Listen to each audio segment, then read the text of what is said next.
కోటవురట్ల కైలాసపట్నం ఆశ్రమంలో కల్తీ ఆహారం తిని అస్వస్థతకు గురై కేజీహెచ్లో చికిత్స పొందుతున్న చిన్నారులను భాజపా నేతలు పరామర్శించారు. సోమవారం సాయంత్రం మాజీ ఎమ్మెల్సీ పివిఎన్ మాధవ్, భాజపా వైద్య విభాగ convener R Ravikumar, MLA P Vishnukumar Raju వేరువేరుగా ఆసుపత్రికి వచ్చి చిన్నారులను పరామర్శించారు. వారికి అందుతున్న వైద్య సేవలపై ఆరా తీశారు. ఈ సందర్భంగా పివిఎన్ మాధవ్ మాట్లాడుతూ కైలాసపట్నంలో ఆశ్రమ నిర్వహణ సరిగ్గా లేదన్నారు. శనివారం పిల్లలు అస్వస్థతకు గురైతే వైద్యుల వద్దకు తీసుకెళ్లకుండా ఇళ్లకు పంపేశారని, అది పీకల మీదకు వచ్చిందన్నారు. ఆశ్రమ నిర్వాహకులు పాస్టర్ విజయకుమార్ పై కఠిన చర్యలు తీసుకోవాలన్నారు. ఘటనపై అనకాపల్లి ఎంపీ సీఎం రమేష్ విచారం వ్యక్తం చేశారన్నారు. విచారణ జరిపించి బాధ్యులను కఠినంగా శిక్షించాలన్నారు.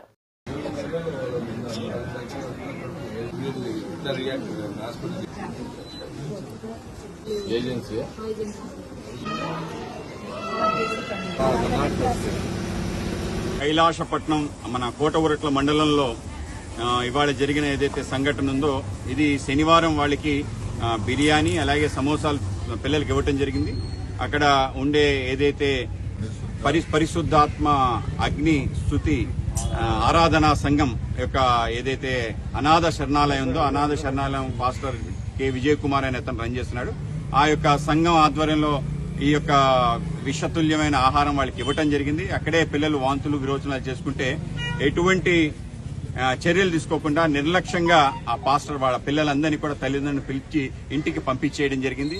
ఈ నిర్లక్ష్యం చాలా ఖరీదు. ఏంటంటే 4 పిల్లలు చనిపోవడం జరిగింది, 4 విలువైన ప్రాణాలు కోల్పోయారు. ఇంకో 5వ ప్రాణి కూడా చాలా కష్టంగా విషమంగా ఉందనే వార్తలు వచ్చాయి. ఆ విధంగా ఇంత నిర్లక్ష్యంగా వ్యవహరించి పిల్లలపైన మినిమం ఆ పిల్లల్ని వైద్య సాయం అందిస్తే వాళ్ళు ప్రాణాలు కోల్పోయి ఉండేవాళ్ళు కాదు. కానీ పిల్లలు ఇంత నిర్లక్ష్యంగా వ్యవహరించిన వాళ్ళని, ముఖ్యంగా పాస్టర్ విజయ్ కుమార్ పై కఠిన చర్యలు తీసుకోవాలని చెప్పి మేము డిమాండ్ చేస్తున్నాం. అలాగే అన్నిటిపైన తప్పనిసరిగా నిఘా వెంటనే పరిశీలన చేయాలని చెప్పి